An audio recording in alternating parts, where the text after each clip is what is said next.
Nadia menaruh jeriken dan mendekat perlahan. Tangannya gemetar ketika menyentuh akar pertama. Setiap kali akar dipotong dengan parang kecil yang ia bawa, buaya itu hanya mengerang pelan. Tidak ada perlawanan, hanya kelelahan. Sebelum lanjut ke ceritanya, Assalamualaikum warahmatullahi wabarakatuh. Selamat datang kembali di Cerita Misteri. Buat yang baru menemukan channel ini, jangan lupa like, komen, dan subscribe agar channel ini dapat berkembang dan menyuguhkan cerita-cerita yang lebih seru dan mencekam. Selamat mendengarkan kisahnya. Langit Kalimantan pagi itu kelabu. Kabut menggantung rendah di atas pepohonan rimba yang menjulang. Di ujung desa kecil bernama Sungai Jaya, seorang gadis muda bernama Nadia Sari, 19 tahun, memanggul jeriken kosong menuju sungai. Rambutnya dikuncir tinggi, kakinya telanjang menyusuri jalanan tanah becek. Di pundaknya terpikul beban bukan hanya jeriken, tapi juga hidup yang berat bersama kakeknya. Satu-satunya keluarga yang tersisa. Ayo, cepat kembali. Hujan bisa turun lagi, teriak sang kakek dari beranda rumah panggung mereka yang sudah reot. Iya, Kek, sahut Nadia sembari tersenyum. Sungai di ujung hutan itu biasa ia datangi. Tapi hari itu, suasananya terasa lain. Suara burung-burung hilang. Air sungai tampak lebih tenang dari biasanya. Seolah menahan napas. Saat Nadia menunduk untuk mengisi jerikennya, ia melihat sesuatu yang mengejutkan. Sebuah sosok raksasa mengambang di antara akar-akar pohon besar di tepi sungai. Seekor buaya putih sebesar perahu nelayan. Tubuhnya dililit akar pohon bakau yang kuat. Mata sang buaya menyala samar, seperti memohon, bukan mengancam. Tak ada geraman, tak ada suara. Nadia terpaku, tubuhnya gemetar, tapi hatinya melangkah maju. Astaga, kamu terjebak? Ya, bisiknya. Dengan tekad, dia menaruh jeriken dan mendekat perlahan. Tangannya gemetar ketika menyentuh akar pertama. Setiap kali akar dipotong dengan parang kecil yang ia bawa, buaya itu hanya mengerang pelan. Tidak ada perlawanan, hanya kelelahan. Setelah lebih dari 10 menit, akar-akar besar berhasil ia singkirkan. Buaya putih itu perlahan bergerak, mengibaskan ekor besarnya, dan melepaskan diri. Air sungai bergolak. Nadia tersungkur mundur. Napasnya tercekat. Lalu sesuatu yang luar biasa terjadi. Buaya putih itu menundukkan kepalanya ke arah Nadia. Suara berat, dalam, dan tidak berasal dari mulutnya terdengar jelas di kepala gadis itu. Terima kasih, Nadia Sari. Kau tidak hanya menolongku, kau telah membangunkan penjaga sungai yang lama tertidur. Mata Nadia membelalak, tubuhnya kaku. Mulai hari ini, kau tidak sendiri. Sungai ini akan melindungimu, karena kau telah menunjukkan keberanian seorang ratu. Dan dalam sekejap, buaya putih itu menyelam. Air sungai kembali tenang, seolah tak pernah terjadi apa-apa. Nadia terduduk. Jerikennya belum terisi, tapi hatinya penuh dengan sesuatu yang tak bisa dijelaskan. Sejak hari itu, hidupnya tak lagi sama. 3 hari telah berlalu sejak kejadian di sungai itu. Nadia Sari masih menyimpan semuanya dalam hati. Ia tidak menceritakan tentang buaya putih kepada siapapun, bahkan kepada kakeknya. Namun, sesuatu mulai berubah. Pagi itu, saat ia membuka jendela rumah, ia tertegun. Di bawah pohon rambutan, di halaman rumahnya, ada tumpukan ikan segar. Rapi tersusun seperti persembahan. Tak ada jejak manusia, tak ada suara malam sebelumnya. Dari mana ini semua? Tanya sang kakek sambil mengamati ikan-ikan itu. Nadia hanya bisa menggeleng. Kejadian serupa berulang esoknya. Kali ini, di dekat lumbung, terdapat beberapa karung beras dan ubi segar. Semua terlihat baru dipetik, tanpa satu pun bekas tanah. Warga desa mulai berbisik. Mungkin ada orang kaya yang mulai peduli, ujar tetangga mereka. Namun Nadia tahu, ini bukan dari manusia biasa. Ia merasa diawasi bukan dengan ancaman, tapi perlindungan. Saat malam, kadang terdengar suara gemuruh air dari arah sungai. Dan saat ia berjalan sendirian ke sana, burung-burung besar terbang mengiringinya dari atas. Lalu suatu malam, kakeknya jatuh sakit. Tubuhnya menggigil keras. Napasnya pendek. Tidak ada bidan desa, karena yang biasa mengobati sedang ke kota. Nadia Panik, dalam keputusasaan, ia berlari ke sungai. Bulan purnama menyinari permukaan air yang mengalir tenang. Nadia menunduk, tangannya mengepal. Tolong, kalau kau memang penjaga sungai, tolong selamatkan kakekku. Air sungai bergelombang, cahaya keperakan muncul dari kedalamannya. Tiba-tiba, seekor ikan besar bersisik keemasan muncul ke permukaan. Menggulung tubuhnya di antara ombak, di mulutnya menggantung sehelai daun hijau bercahaya. Nadia mengambilnya. Hati kecilnya tahu, ini bukan daun biasa. Ia rebus daun itu dan memberikan airnya pada sang kakek. Beberapa jam kemudian, tubuh kakek hangat kembali. Napasnya kembali teratur. Ia membuka mata, memegang tangan Nadia, dan berbisik, "Kau bukan gadis biasa lagi, Nak." Nadia hanya tersenyum, tapi jauh di dalam hatinya, ia mulai mengerti. Ia telah terikat takdir dengan sesuatu yang jauh lebih besar dari dirinya. Beberapa hari setelah kakeknya sembuh, langit Kalimantan kembali berubah murung. Angin dari arah utara membawa hawa asing. Warga desa mulai merasa tidak nyaman, burung-burung tak lagi berkicau, dan suara hutan terdengar sunyi tak wajar, seolah sesuatu sedang mengintai dari balik pepohonan. Di balai desa, kepala kampung memanggil seluruh warga. Dalam waktu dekat, perusahaan dari kota akan datang. Mereka ingin membuka lahan untuk tambang emas di dekat sungai, ucapnya dengan nada yang seperti sudah menyerah. Teriakan dan bisik-bisik pecah. Salah satu warga bertanya lantang, "Tapi bukankah itu tanah keramat? Bukankah nenek moyang kita bilang ada penjaga sungai di sana?" Kepala desa hanya menggeleng. Orang kota tak percaya itu.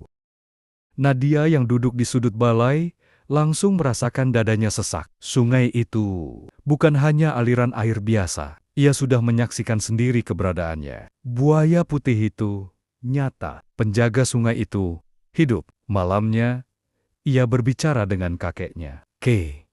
Benar ya, sungai itu ada penjaganya?" Kakek terdiam lama. Matanya menatap kosong keluar jendela, ke arah hutan yang diselimuti kabut. "Ada rahasia yang belum pernah kakek ceritakan," katanya lirih. "Kau adalah keturunan perempuan sungai. Nenek buyutmu dulu dipercaya sebagai penyambung suara dengan penjaga sungai. Tapi sejak zaman berubah dan manusia lupa diri, hubungan itu putus. Sampai kau menolong buaya putih itu." Nadia menelan ludah.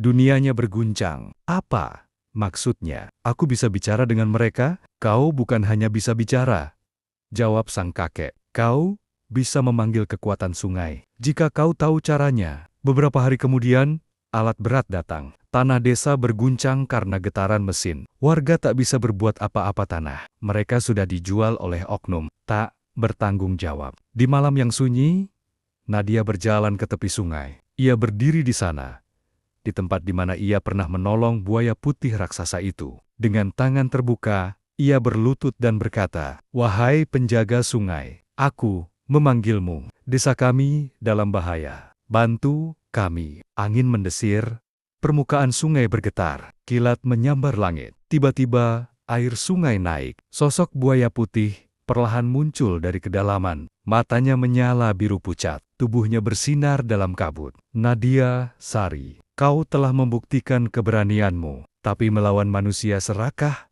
bukan hanya butuh kekuatan, tapi juga hati yang teguh. Siapkan dirimu, ujianmu belum selesai." Keesokan harinya, suara mesin berat menggeram di ujung desa. Pohon-pohon besar mulai tumbang. Tanah yang dulunya penuh akar dan dedaunan, kini berubah jadi lumpur merah terbuka. Para pekerja tambang dengan rompi oranye mondar-mandir, dan suara logam menghantam batu terdengar hingga ke rumah-rumah warga. Namun sesuatu yang tak biasa terjadi hari itu. Alat bor terbesar mereka tiba-tiba berhenti bergerak. Mesin mendadak mati. Beberapa orang mencoba menyalakan ulang, tapi tak berhasil. Tak lama kemudian, air sungai naik secara tiba-tiba, menyapu sebagian peralatan mereka. Tidak ada korban, tapi suasana jadi kacau. Nadia yang menyaksikan dari kejauhan hanya bisa menggenggam batu kecil yang digantung di lehernya, batu bening yang tiba-tiba muncul. Di dalam rumahnya malam sebelumnya, bertuliskan simbol seperti sisik buaya dan aliran air. "Itu batu pelindung," kata kakeknya ketika Nadia menunjukkan benda itu. "Dulu Nenek buyutmu punya satu seperti itu, tapi hilang ketika penjaga sungai menghilang dari desa. Hari itu, Nadia berdiri di depan kepala desa dan perwakilan perusahaan. Berhentilah menggali tanah kami. Sungai ini bukan milik siapapun. Kalian membangunkan sesuatu yang lebih besar dari diri kalian sendiri, katanya lantang. Salah satu orang dari pihak perusahaan menertawakannya. Kau pikir dongeng buaya putih bisa menghalangi proyek kami? Namun, tawa mereka tak bertahan lama. Langit yang cerah mendadak gelap, angin berputar kencang, air sungai menggulung seperti ular raksasa, dan dari tengah pusaran air muncul bayangan besar buaya putih itu, lebih besar dari sebelumnya, muncul di hadapan mereka semua. Seluruh warga dan pekerja terdiam. Tak satu pun berani bergerak. Kalian menginjak batas. Suara gaib itu terdengar di telinga semua orang. Sungai ini telah dijaga sejak leluhur kalian belum lahir. Jika kalian tetap menghancurkannya, maka kalian harus menghadapi murkanya. Tanah di sekitar proyek mulai retak. Pohon-pohon seolah hidup kembali. Akarnya bergerak menjerat alat-alat berat, seperti lengan raksasa dari dalam bumi. Para pekerja kabur. Kepala proyek gemetar. Sementara itu, Nadia berdiri tegap. Suara buaya putih bergema di kepalanya. Kau sudah siap. Tapi ini baru permulaan. Setelah kejadian itu, perusahaan tambang menghentikan operasinya. Mereka menyebutnya sebagai bencana alam tak terduga. Tapi warga tahu, itu bukan bencana, melainkan peringatan. Nadia dipandang berbeda kini. Beberapa orang mulai mendekat, ingin tahu lebih banyak. Tapi Nadia tetap sederhana, memilih tetap tinggal di rumah panggung bersama kakeknya, hidup seperti biasa. Hanya saja, hubungan batinnya dengan sungai semakin kuat. Kadang saat ia menyentuh air, ia bisa merasakan bisikan dari kedalaman. Kadang, ia bermimpi berjalan di dalam sungai yang berubah menjadi lorong cahaya, bertemu makhluk-makhluk yang tak pernah ia lihat. Sebelumnya ikan berkepala manusia, rusa air, dan ular bersayap. Sampai suatu malam, ia bermimpi berdiri di tengah hutan lebat, dan dari kejauhan, terdengar suara wanita tua memanggil. Kembalilah ke akar, carilah hati sungai, tempat semua roh penjaga berkumpul. Disitulah jawaban akan takdirmu. Nadia Sari. Hari masih gelap, saat Nadia Sari bersiap. Ia hanya membawa bekal secukupnya.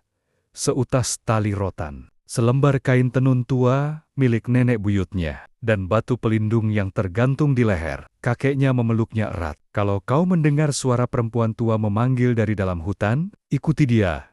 Pesan sang kakek, itu suara dari garis leluhur kita. Nadia mengangguk. Dalam hatinya, ada rasa takut, tapi juga keyakinan yang mengalir kuat. Ia menapaki jalan kecil menyusuri pinggir sungai, masuk lebih dalam ke hutan. Daun-daun basah menyentuh pipinya, dan suara alam menyambut setiap langkahnya. Burung enggang terbang di atas kepala, dan monyet-monyet kecil mengintip dari balik dahan. Namun, semakin jauh ia melangkah, suasana hutan semakin berbeda. Sungai bercabang menjadi dua, yang satu jernih berkilau, yang satu gelap dan keruh. Dari arah sungai yang gelap, terdengar bisikan samar. Jangan tertipu cahaya. Kebenaran sering tersembunyi dalam yang kelam. Nadia memilih jalan gelap, mengikuti kata hatinya. Ia berjalan berjam-jam, hingga kakinya terasa berat. Lalu, dari kejauhan, terdengar suara perempuan tua. Nadia Sari.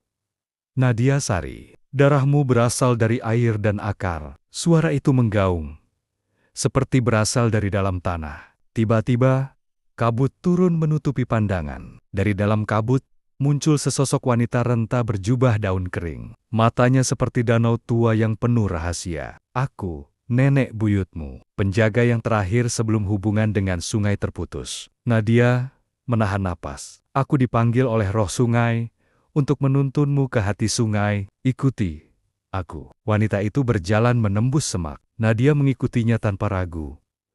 Dan tak lama kemudian, mereka tiba di sebuah tempat tersembunyi. Di balik akar-akar pohon raksasa, ada kolam kecil yang airnya bening berkilau.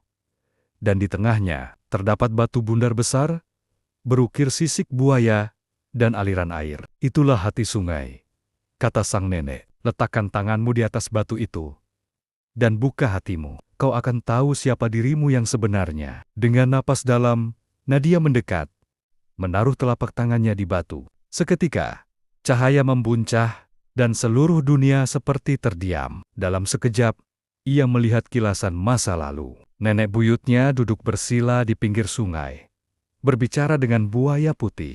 Leluhurnya menenangkan banjir besar dengan nyanyian kuno dari air. Sosok dirinya sendiri, berdiri memimpin orang-orang desa, dikelilingi makhluk-makhluk penjaga air dan hutan. Dan kemudian, suara buaya putih itu kembali terdengar. Kau adalah penjaga yang baru. Hati sungai telah menerimamu. Kini saatnya kau kembali. Karena ancaman belum berakhir. Saat Nadia membuka mata, ia tak lagi merasa seperti dulu. Ia bisa merasakan detak air di bawah tanah, bisa mendengar suara pohon, bisa berbicara dengan hewan-hewan kecil di sekitar.